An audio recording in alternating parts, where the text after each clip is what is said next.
এই ছোট্ট ভিডিওটি পুরো দেখার এবং আমার চ্যানেলটিকে সাবস্ক্রাইব করার জন্য দয়া করে অনুরোধ রইল। প্লিজ তোমরা সাবস্ক্রাইব করো। একদিন একটা হলুদ ট্যাক্সি দেখে পাঁচুদের বলে, এটা কে রে, কার ট্যাক্সি? তখন গুলটে মামা বলে, নড়ার দোকানে গিয়ে দেখ ভাই নড়া, আমাদের এখানেও এরম স্মার্ট কার এলে আমি এরমভাবে ছবি তুলতাম। তখন গুলটে মামা ঠিক করে আমরা শহরে যাব, গিয়ে একটা গাড়ি নিয়ে আসবো, যে কোনো মতেই হলেও গাড়ি নিয়ে আসবো। রিচ ম্যানের গাড়িতে হাত দিলে রিচ ম্যান তাকে বিরক্তি হয়ে ঝাঁতানি দেয়। তখন গুলটে মামা ক্যালটাবুলাস বলে পাঁচুরা একটা মাঠের সাইডে একটা রোলার দেখতে পেয়ে বলে গুলটে মামাকে এইটা নিয়ে যেতে বলি।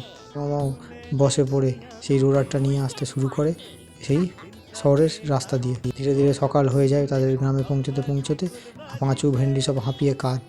গুলটে মামা ফুল দামে রোড রোলার আনতে আনতে গিয়ে দেখে রোড রোলার থেমে গেছে, কারণ তেল শেষ। রোড রোলারটা ঠেলে ঠেলে তারা ঘোড়া গোবিন্দের কাছে নিয়ে যায়, বলে তেল ভরে দেওয়ার টাকা দিলে আমি সার্ভিস দেবো আপনাকে। ঘোড়া গোবিন্দ ফায়দা তোলার জন্য ওটা কম টাকা দিয়ে বেশি বেশি করে কাজ করে নেয় গুলটে মামাদের দিয়ে। কাজের শেষে রোড রোলারটা গ্রামের একটা পুকুরের পাশে নিয়ে গিয়ে চারজন মিলে ধুতে শুরু করে।